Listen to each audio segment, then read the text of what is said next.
Hello, Narnach here. Welcome back to Path of Exile. We are in the Atlas of Worlds, and it brings a lot of interesting new changes. So we're gonna go over those quickly, and then we're gonna run our very first new map from the Atlas of Worlds. So, first of all, Navali can be added to your hideout in normal difficulty. In the climb, just before the entrance to the prison, you will encounter her. So if you have a high level character, you can just go back there and just talk with her, and then you can invite her to your hideout from town. If you're playing a new character, you will just encounter her naturally. There's no way you will miss her. She's pretty obviously there. So once you have activated Navali, your old prophecies, if you had a prophecies character that died or something, then you actually will have your old prophecies back. So that's interesting. We will be able to run prophecies again. If you have a maximally upgraded hideout, you can have all your masters in there, in addition to Zana and Navali, which is pretty cool. And with the medium hideout, I think you can get one extra master as well now. So that's really nice, especially if you're playing mostly solo, then you can actually run all the daily quests without having to pick and choose which masters you want to level and which ones you don't. Next up, Zana. She has a new voice actor, and once you enter your hideout the very first time in Atlas of Worlds, she is gonna speak with you and offer you some bit of explanation. How are your maps, Exile? Let's listen. I've picked up on a series of extremely strange disturbances out there. I've never seen anything like this before. We need to find out what's going on, but I'm struggling to pinpoint the source. It's as if someone or something is intentionally obscuring these events. When you can, I need you to venture out and see what you can find. Keep an eye out for anything unusual. Obviously, everything out there is unusual to some extent, but the kinds of disturbances I'm talking about will be impossible to miss. So that's how she greets you, and after that you now have the option of opening the Atlas, which can also be done by hitting the G key on your keyboard. And that takes you to the Atlas, and within a league all your characters will share the Atlas, and the Atlas will determine how you are going to unlock maps starting forward. So by default, 4 maps are going to be unlocked, and they're tier 1s. So you got up here, you got the Crystal Ore map. Up here, you got the Desert. Down here, the Arcade.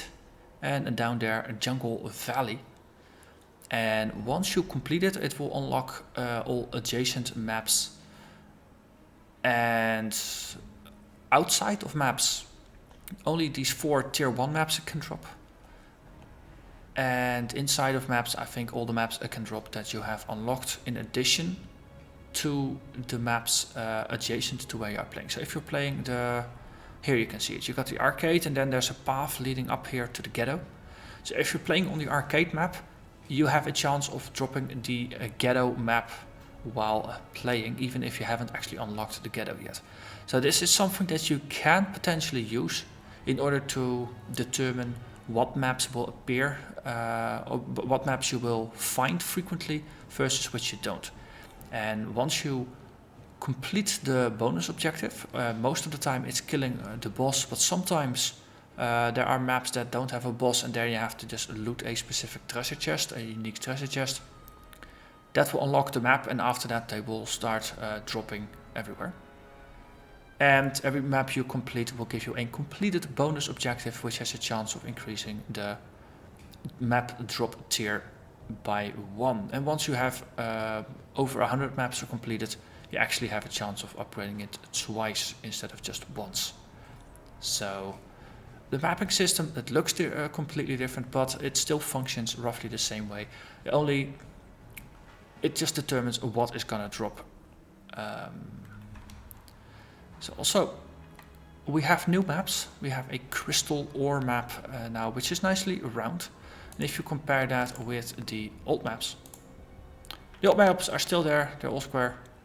And they're there exactly where you left them. Some of them have changed names, because I don't remember Atoll being one of the maps. This might have been the Arcade before. So some maps have changed name and some maps have shifted tiers, but all the maps I had, they haven't changed tiers. So I always arranged them like tier 1, tier 2, 3, 4, 5, 6 and so forth. And they all still have the same tier, they just changed names. So that's pretty good. And the highest I have here is a tier 10. But I've decided that for this series we're using the Toxic Viking character that I have played with before in Prophecy League and later on in Standard. We're gonna run the maps with him. And we're gonna follow a logical progression. We're gonna start up here in the Crystal Ore. And we are gonna follow the path to the center. And I'm just gonna follow this and I'm just gonna unlock everything and play all the maps and unlock them all while working our way towards the center. Might pick up the bottom left here as well and then do the Jungle Valley and do that as well. And with our Toxic Viking we're gonna focus on the left side of the map. In parallel I will also be playing the Essence League with my Tukahama's Totemonster. And once that one reaches maps we're gonna start on the right hand side with that one and work our way to the center. So both series are going to feature different maps to just add a little bit of variety. And I really like that you can control your maps to that extent now.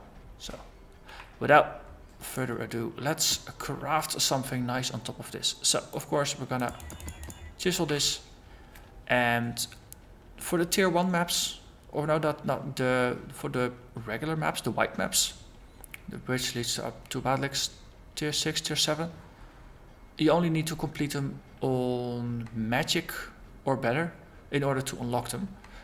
The medium tier maps, the yellow maps, they need to be completed on rare or better to unlock them. And the red maps, that's like tier 12 or something and up, they need to be rare and corrupted in order to be unlocked. So we could get away with just making this one magical, but I think for now let's make it into a rare and see what we get. Areas contain many totems, we get more magic monsters, 2 unique bosses that have more life and more AoE, and monsters have a bloodlines mod. That seems interesting. So that's gonna be fun. In addition, because we have started a new expansion, they changed what mods are available, and the Beyond League is now available as a 3 Chaos Orb upgrade. That's gonna be fun. We're gonna do that in the future, but for now I think we're just gonna run the map as it is. Don't get distracted too much by Beyond and just enjoy this new map. So here it goes. As the torch flickers, brilliance emerges in boundless variance. Interesting, so you actually get greeted by the Shaper. So this seems based on the mines.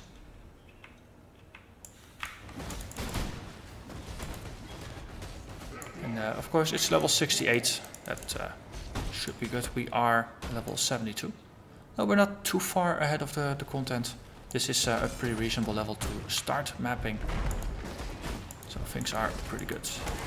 Oh, something I forgot to mention is that in between episodes, between the last episode and this one, the Prophecy League ended, and of course all the currency from the Prophecy stash got rolled into my hardcore stash.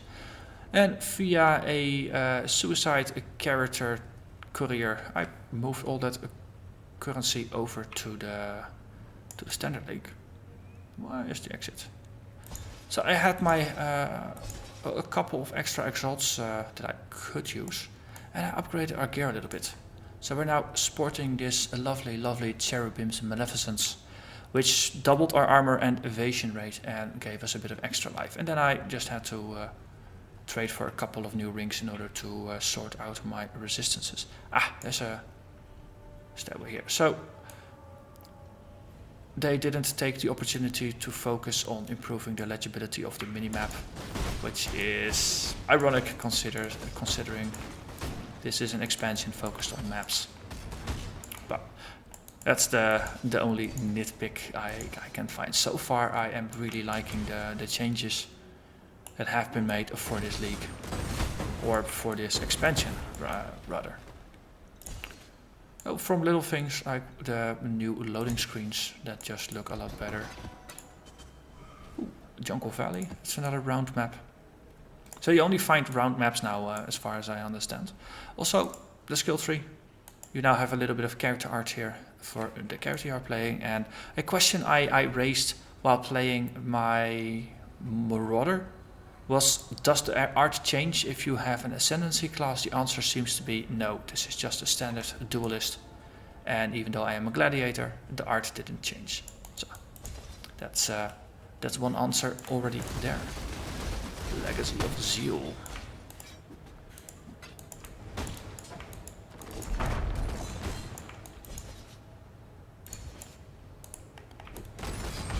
Flame bearers.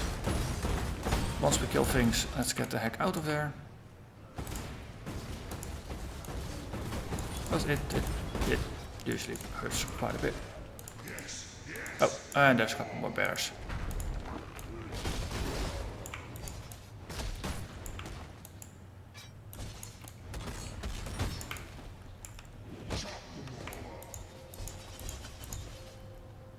Let's see, this goes down. Let's see if this is just a circular thing. Oh, shummies, they actually hurt a bit. Especially with a totem backing. Okay, we cleared most of that. We have a bit leading off to the side and off here. Let's chance this. Guarded by Rogue Exile. I can take that. Tenemoga. Who was doing a bit of a slow shuffle, thanks of course to our temporal change.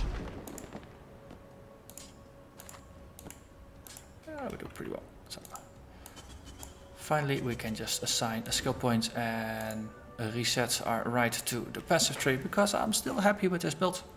Well, we are just gonna assign all kinds of life points over here and make it even tankier.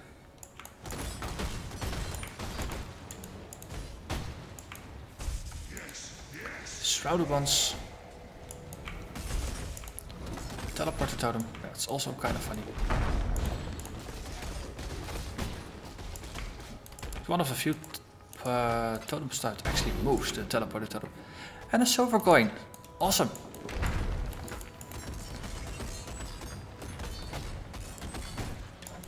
On my other character, I haven't managed to find a silver coin yet, even though playing through the entirety of Act 1 normal. So it's kind of funny that here on the first map we instantly find ourselves a silver coin. As always, just dumping things into the stash here, and then we move on.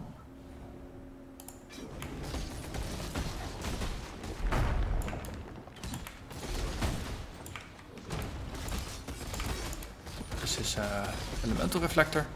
Should be too much of an issue. Another Jungle Valley map.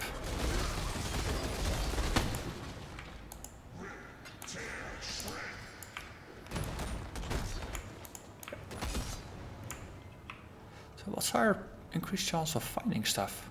71% increased item quantity. That's not too bad. That definitely helps us build up a little bit of a mapping pool. I just ran Dried Lake once to find my first map, my first round map, that is. It's also, if you have the old maps still, like most standard League people will have, once you complete one of your old maps, your square maps, so to say,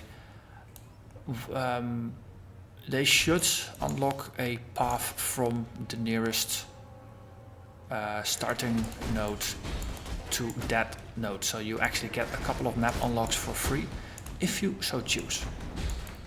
Now I find it interesting to just go through the entire journey, use this as an opportunity to just explore everything.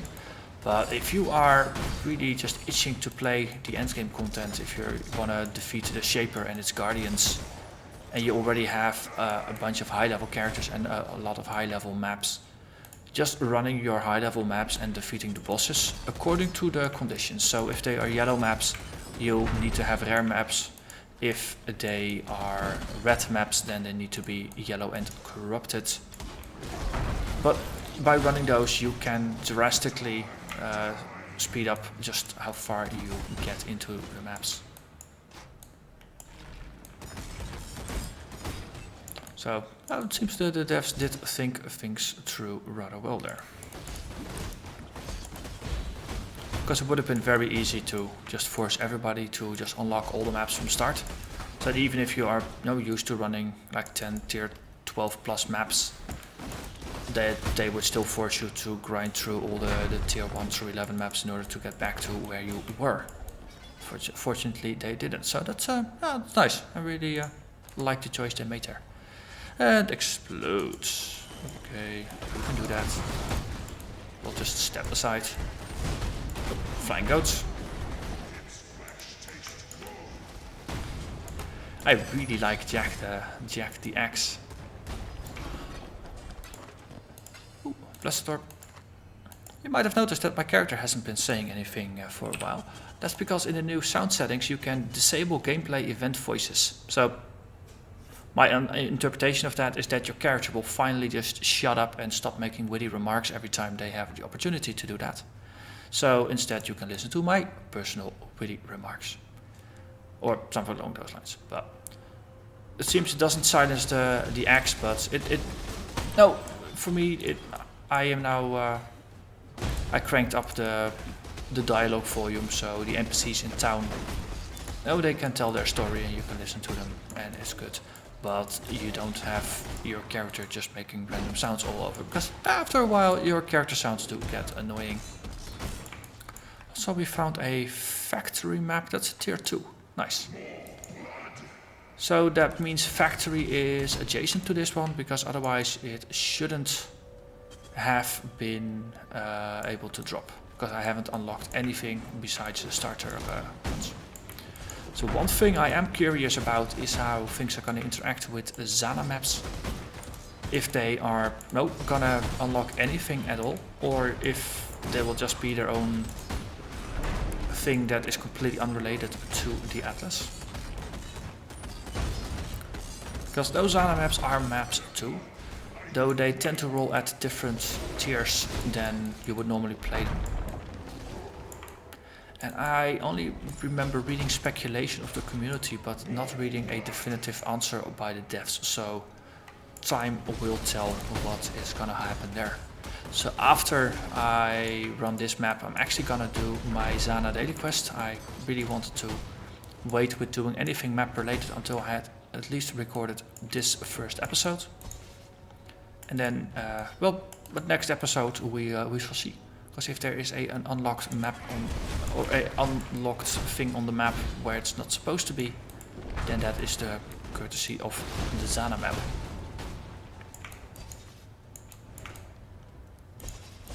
So the devs, they did a good job of telling us about a lot, but they did keep a couple of secrets from us, which is interesting. Because if you don't know everything beforehand, then of course there's no surprise.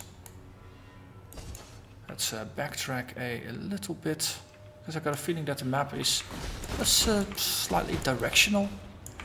Now it seems to move from top left to the bottom right. So this way, by just weaving up and down, we managed to do pretty well. Actually, it goes around the bend. Or so, we'll see. There's more than 50 mobs remaining, so we still have a lot of things to kill.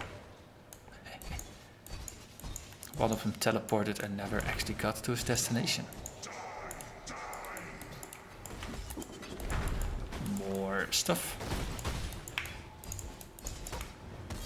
So our damage output is pretty good, our tankiness is pretty good, especially considering the tier. So I got a suspicion we will be able to travel through the map tiers at a reasonably decent pace. I mean, you might remember that one of the last maps I did before the Atlas was actually a tier 6 Zana map that seemed to work out pretty well. So the difficulty curve there is gonna be alright. But of course, though, if there's new maps, we just have to explore them and see how things work out. We're being assaulted by a bunch of goats here. Goat fire razors, those are, I think, the ones that were new in the 2.3. Basically with patch 2.3. Spellcaster goats, but they never really felt all that impactful.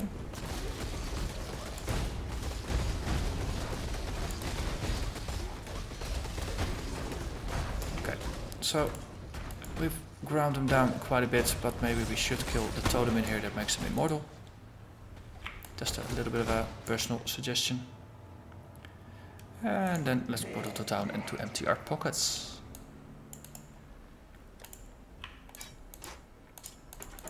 So having many more masters in your hideout does mean that you'll might have to do a little bit of redecorating, but I think that's definitely a small price to pay for the added utility.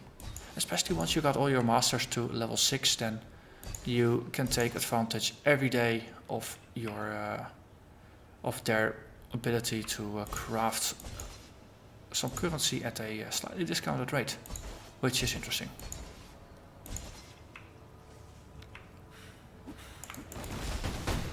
Let's see, that teleporter took a long time. Ah, okay, that's just a warping totem that's pre-lighting the way to go.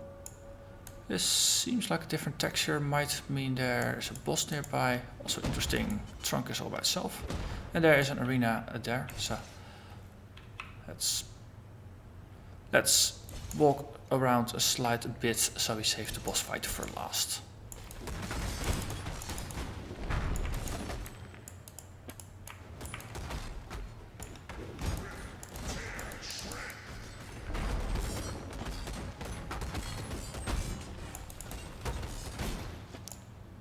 There is another arena here. So interestingly, this is an arena with multiple entrances. I wonder if this is in any way related to the... There is another map that also has a crystal staff and it has big chaos golems as a boss. I wonder what it's gonna be, but we'll see. There is non-bosses in here. Corrupt bloodlines, so that's corrupting blood, interesting. It's not too painful though. Upside of having lots of regen. Ooh, shriekers. Is that gonna be Void Shrieks? Shrieker eye hole. With lots of little shriekers. So this is a Void Shriek on steroids. Or maybe there's more. That is possible.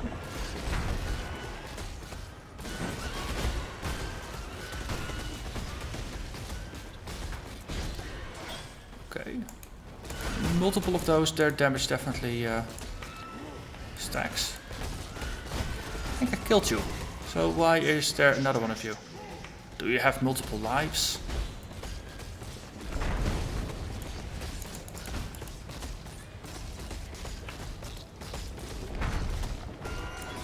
The greatest threat, deep in dream, holds the key to another world. Okay. Or that is a corrupted boss from the prophecy. I think I had a prophecy for something corrupted or something in the map. Currently slightly blanking on what the prophecy was exactly. We'll figure it out though. We still have to figure out what's so strange about the map.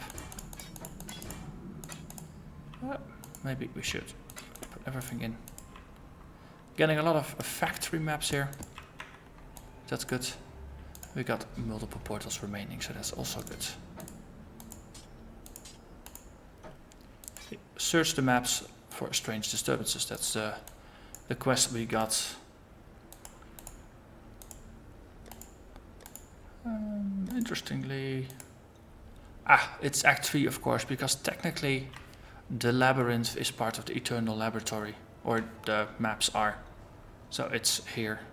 And that's the quest that Azana gives you. We have 19 monsters remaining. Could be that there's an actual proper boss and that this was just a prophecy distraction. And I got a suspicion this indeed was just a prophecy distraction. So that's definitely an interesting way to start.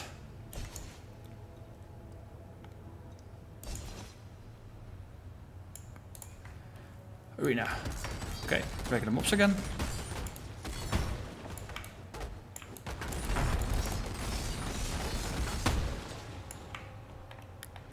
They were really grinding down my bottom.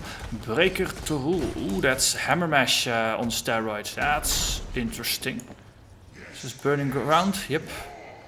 Interesting. Well, we, of course, have a lot of life leads going for us, so we can ignore it a little bit.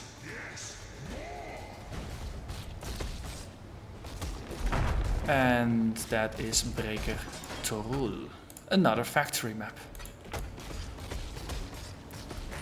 Well, that's of course the interesting bit. There's only one map connected to this, and there's only... Well, there's nothing else we have unlocked, with the exception of the 4 tier 1 starter maps. So any tier 2 map that is gonna roll, of course, is gonna be this. And that is a full clear.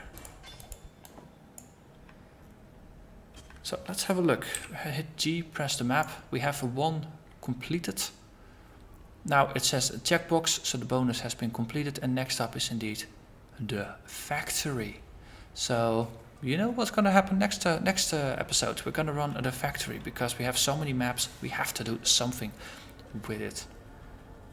And I'm gonna ferry up and down a couple more times just to get all the loot out, but that's not the interesting bit. So for now, I'm simply going to thank you very much for watching. I hope you enjoyed this very first look at the Atlas of Worlds first map, and I hope to see you again next time when we do the factory. Bye bye.